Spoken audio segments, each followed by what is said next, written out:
Michael Klein's poetry is solitary, observational, and beautiful. I've found it has the power to bring about great peace of mind when I read it. From a certain perspective, his poems are absent agenda. The poet looks at the life he is living and generates truth from personal experience.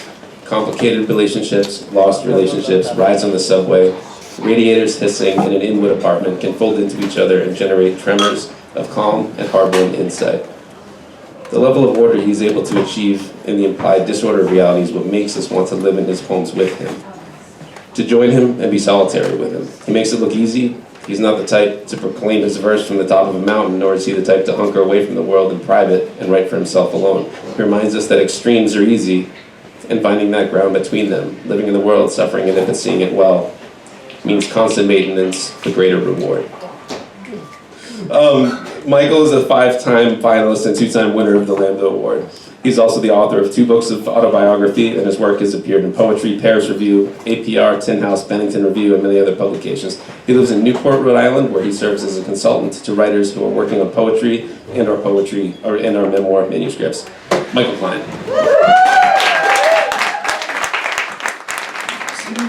Anyway, thank you. I haven't been to New York since I moved. And I spent most of the last 2 years in bed with my dog. And I will start with my dog, since you have a dog, Paul. I mean, what can you say about dogs? That's all I watch, videos of. I have a French bulldog, so you can religion with the French bulldog owner, right? We have a secret club. They're extraordinary. They're not of this world. This is called Beginners.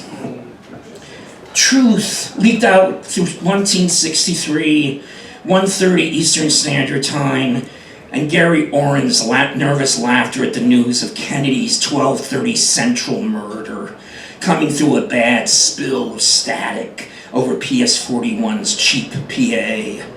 Greenwich Village, a drowsy dandelion, I called it once, and the heartsick monitor of trouble in the afternoon. My mother is late to pick me up again. She's almost better, but won't manage the cure. Outside American family life, nothing really happens until OJ and a glove. But I can't rely on memory alone to determine what it brings closer.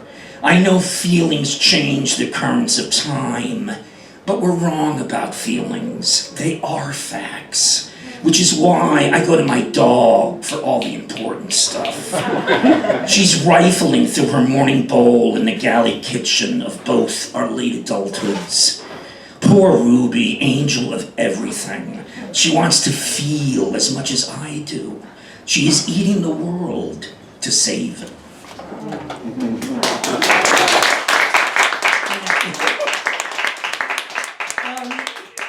Colin started the trend, so I'm not going to complain about applause. I won't tell you how I secretly feel about applause, particularly when it's poetry. But no, it's good. You know, I mean, when I first started going to poetry readings, which was many, many moons ago, when I was a kid, I was in love with poetry at a very early age, and it was so serious.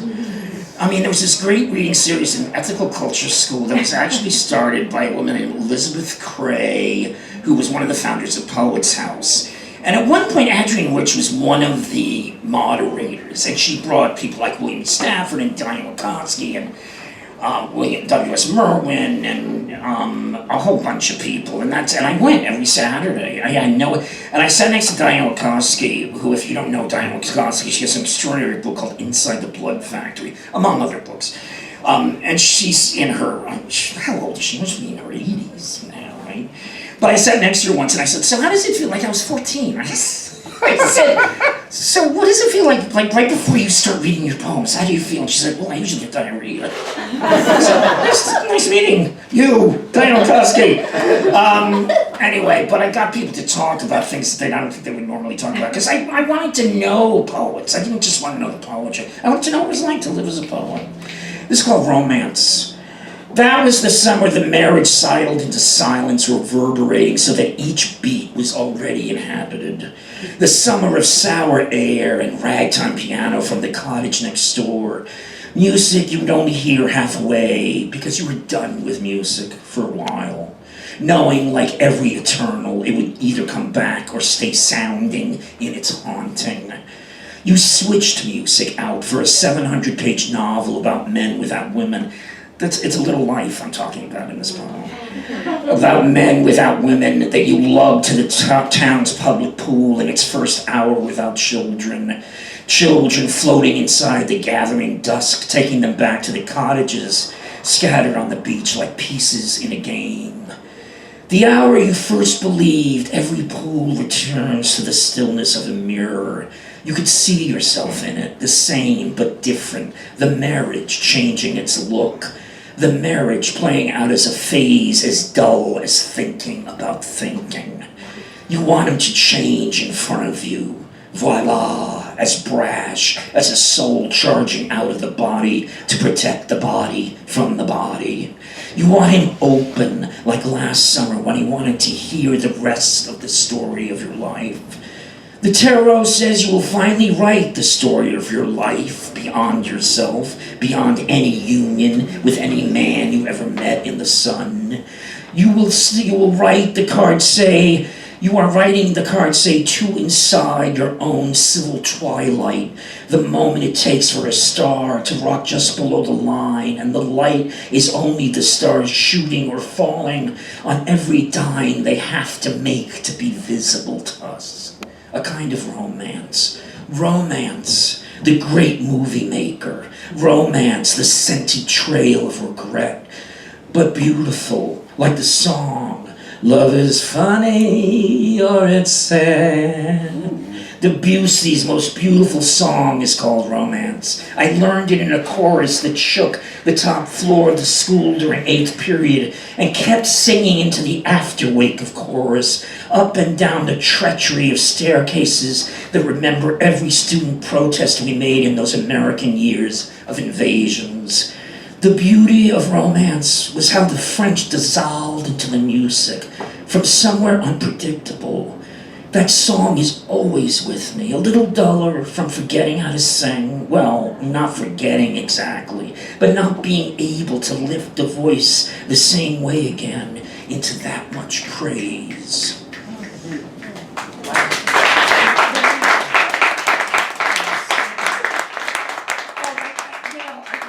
I want to start with, this is the only book I haven't dedicated, probably because it's a new and selected and there are too many people, I guess, or something. But instead of a dedication, I have a frontispiece page, which is a quote from Jean Valentine, which I wanted to read. And she says, I came to you, Lord, because of the fucking reticence of this world. No, not the world, not reticence. Oh, Lord, come, Lord, come. We were sad on the ground, Lord, come. We were sad on the ground. This is the only funny poem I've ever written. I hope you think it's funny. I think it's funny. It's called Cancel Culture. And later, in the room upstairs, because it's a lookout and it's empty, we are staring at the cardinal in a tree, and I say, he's so red. And James says, yes, almost too red. And I say, and a little fat, actually. And then I say, great, let's criticize birds.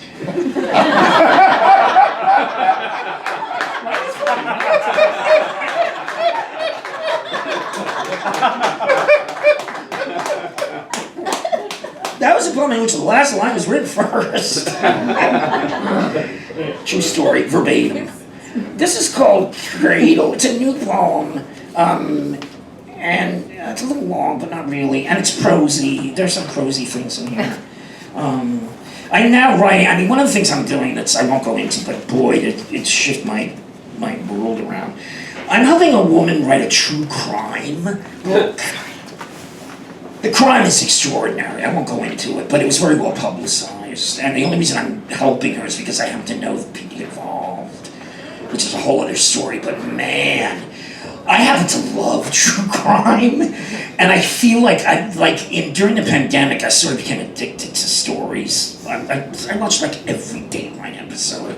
Don't ask me why, but in some weird way, I think I've manifested that love for true crime into this project, which is really kind of extraordinary. And I keep telling her, she's not a good writer. I mean, she just isn't. I mean, she's never written anything. But she has a story. She has an extraordinary story. I mean, you know, the half of it, it's not just the crime. I mean, the stuff that happened after the crime, blah, blah, blah, blah, blah. Anyway, I said, I have to tell you one thing, and please don't think I'm being highfalutin when I say this. I'm a writer who takes writing really seriously, and if I'm going to write a true crime, it has to be on the level of Capote.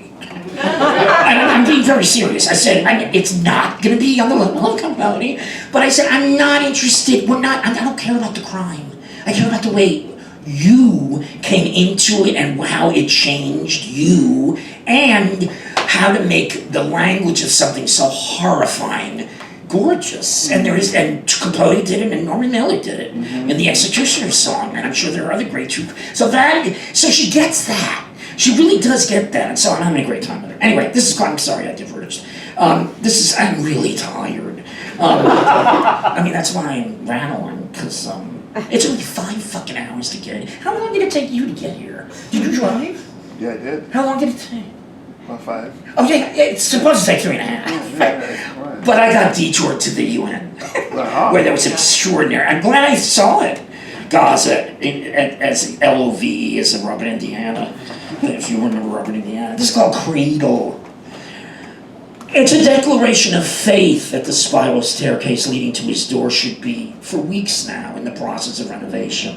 From white walls to exposed brick to the burnished banister that coils around the steps like a flight in a lighthouse, rising all the way up into the open throat of light over water. And beyond the door are the almost finished candles placed around the large room, empty except for a mattress and 2 hats hanging high from a nail on the wall above it.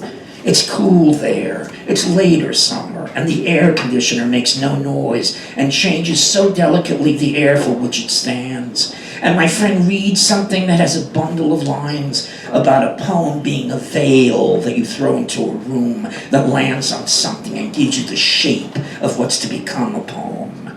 Without the veil, who can imagine a shape at all? The way I am under considering the shape of my body without clothes I came with, and his body without clothes to meet me at this door of everything that will happen. When I left after everything had happened, I texted from the street, thank you, I don't know where I'm going, only that I left. Home, I think, north.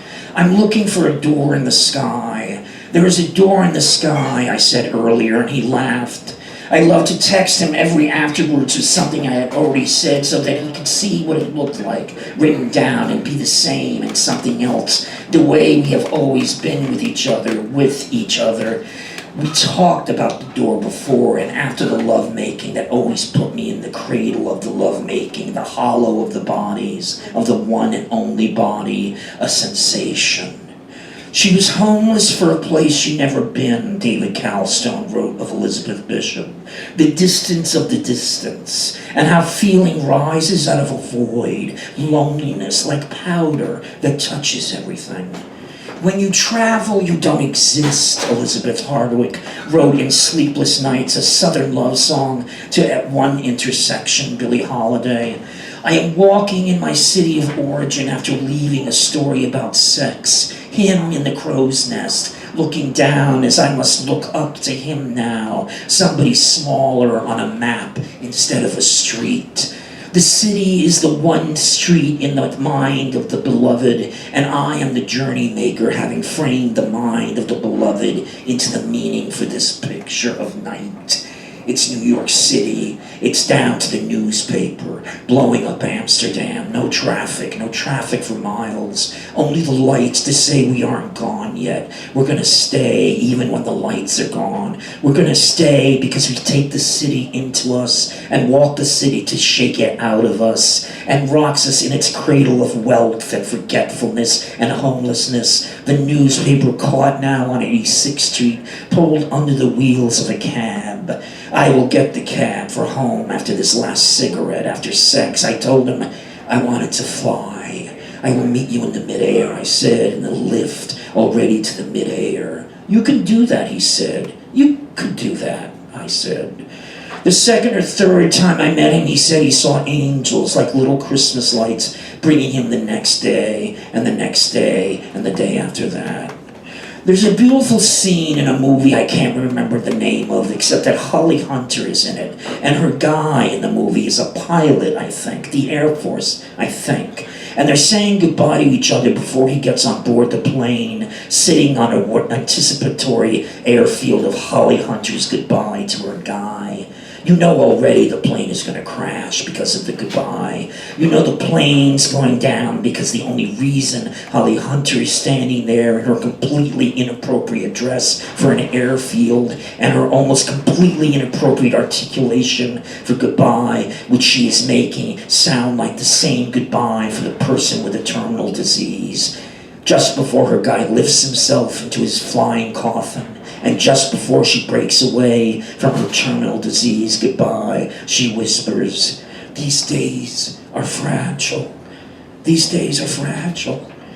Bahia means bay, but like so many words in English, the other language finds more beauty in the meaning, and in the maybe sound of the meaning. English, he said, is so short. Portuguese, Spanish, these are the long languages. Yes, these are the languages that take in nuance, duende, and like foreign movies, always more range of humanity than American movies. The recognition that language is to man the way that man is to language, inseparable. Together in the beginning of the mind, the beginning of thought was written down without knowing how it looked as language, hearing it. The other languages have more music. English, he reminded me, is so short. At the end of the beautiful and prescient despair of Truffaut's Fahrenheit 451, everyone has become the book they are willing to eat because books are being burned, and to keep them alive, they have to be memorized, which for those people didn't seem as hard as I think it would be for anyone living now. To memorize a book must be something that thrives among the famished.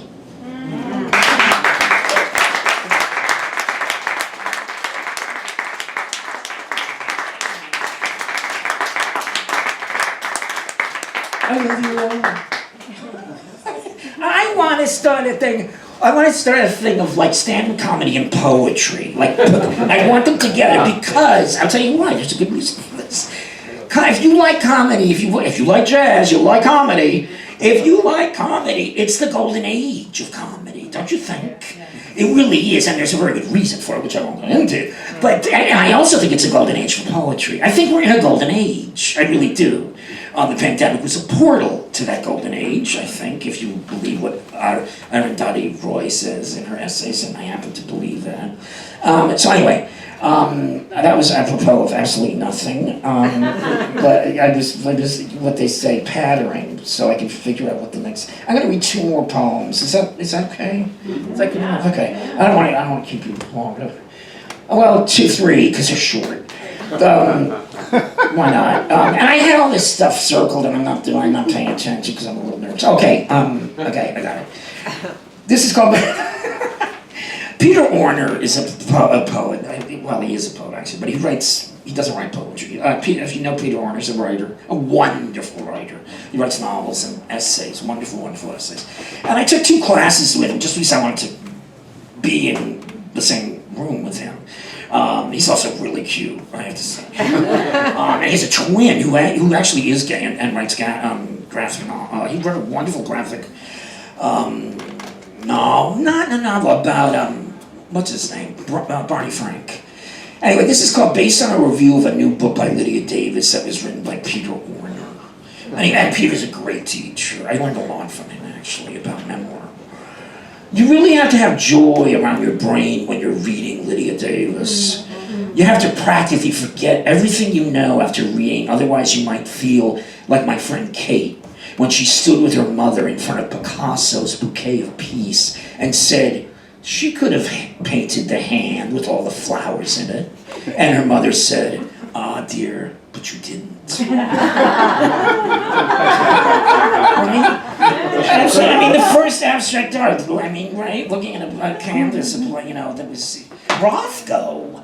If you want to stretch it, But Rothko, of course, I mean, there's spirit in Rothko. But anyway, I just love that idea of, you know, it really is the first person, whoever's first, whoever has the idea, the forces. He walked for a long time through the East Village until he found the front door, which was the same front door a lot of writers had in those days. Hard to open. It seemed like a door that was holding the tenants in. His sort of friend had a studio apartment on the second floor and was newly living there among several towers of books and a bed. And on this night, a few people had gathered, all smokers, and there was nothing to eat and nothing to drink except water. The sort of friend had just moved in, but there was a feeling as strong as the sound of rain beginning to fall, that the room would probably stay like this for a long time, at least until the end of summer, and it was only now the end of a very long winter. It made him wistful and a little angry, the impoverished apartment, which the secondhand smoke only punctuated with a strong vagueness, because this was to be, or so the invitation said, a housewarming. He was early because he lived in the upper lip of Manhattan and had a bad sense of time. And because it was a housewarming, he made a stop first at a little florist that magically appeared in the darkness, where he bought a thing of flowers, only to arrive, he realized now, at the difficult doorway of somebody's thoughtlessness. His sort of friend might have called it a mild case of frenzy from the day of moving. But still, there was something obvious and slightly mean about the whole setup, like a joke played on the quiet boy in class who cried whenever he was called on to read something out loud. Somehow the idea of sharing joy about moving into a new apartment was turned into something careless. Not even a candle burned in the announcement of it. But he stayed until the rain stopped, and he scanned the book towers with more than an idle interest because his sort of friend was, after everything, a great reader. It was what attracted him to his sort of friend in the first place. He realized that what made him sad was that the original thinking about his sort of friend, about being a force in the world, was pushed away by the new thinking that his sort of friend was just an ordinary guy, a person living an ordinary life. He really was a sort. And he left the thought, and he let it run through his mind a few times, the way it is when a fresh idea invigorates everything, even if the idea is slightly dreadful. And he let it run again when he was climbing down the stairs into the city, which had now blown clean after rain. We always want the forces, don't we? Thank you. I'll leave you with two more. This is called... I'm going to read two more. One of the things that is threaded throughout my poetry is horses, because I grew in the Kentucky Derby in 1984, and I wrote a book about it, and I still keep writing about it. It was a huge thing in my life, you know. I took care of this huge, magnificent thoroughbred named Swale. Oh, wow. You remember Swale? Yeah. That was the groom. Oh, wow. Yeah, I was the groom who got fired for being a drunk. That's true. That's exactly what happened. And both things saved my life. I got sober. I've been sober for 3 years, but he got me sober. Swale got me sober. And I wrote a memoir about it. And I have these poems. And this poem's called The Track, and then I'm going to end with a poem. And I promise not to cry. It's so funny, like... You can cry. I know I can cry. You know why? No, I'm not going to go there. There's part of it. It's not just the subject. I mean, there's a lot of stuff. I mean, we all have very complicated lives, I think, right now. And I think it's really important to sort of honor your own vulnerability. And that it's not a weakness. And that it's a strength. And this is what's so horrifying about this fucking book stuff. I mean, the policing of the imagination. Did you ever think you would live in a country like this? This fucking bizarre. It's the other side of the mirror. It's just, anyway, so I stick with dogs, horses, pasta. That's my dish. And Newport, Rhode Island, believe me. You don't want to know that. I love where we live. I mean, the apartment is really nice. And my dog has a backyard. This is called The Track. One, there's a sacred place on the FDR Drive where a car can be the inside eye of the East River, and the future of traffic and water is in the upper left-hand corner if this was a painting, and I was alive in it. But instead of mortal cars into the sky, I am thinking of the racehorse and how someone in the human class is always on a kind of rail to watch him. Two, things I didn't do when I lived on the racetrack. Read books, look at stars, call somebody, see a movie, see a play, get in a car, look at stars, call somebody, write a letter, walk into a store, eat fruit, use a pen, look at stars, call somebody, things you didn't do, look for me. 3, the prophecy. You'll remember a trip south, the woman you went to live with for a while, the woman you told cancer when you didn't have cancer. On the racetrack you said you were dying of the current dying because you didn't know how else it could be understood when nobody can say, I am living of something.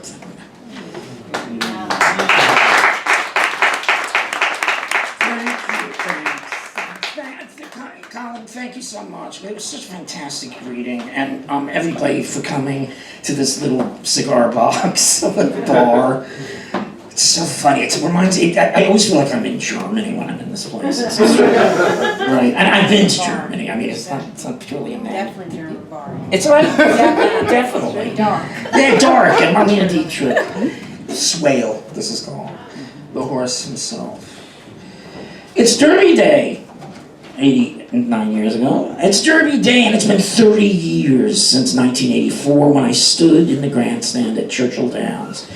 After betting $20 on Swale, the horse I groomed and watched as he pulled away from the great filly Althea to win a filly in a Kentucky Derby race, okay? Big mistake. You never enter a filly. I don't care how fast you run. You know why, right? Because all the coach is going to be interested in is getting behind the filly. They'll never pass the filly if she gets in front. I'll start again. I had to say that. No, because it was ridiculous. Like, what? She went to the front, but of course she's not going to win. It's like, what even happened with Ruffy? You know, remember Ruffy? She broke down. Michael started again. I am, but Ruffy broke down, right? Because she was in a match race with Foolish Pleasure. Interesting combination of names there. And she's buried in the infield at Belmont Park.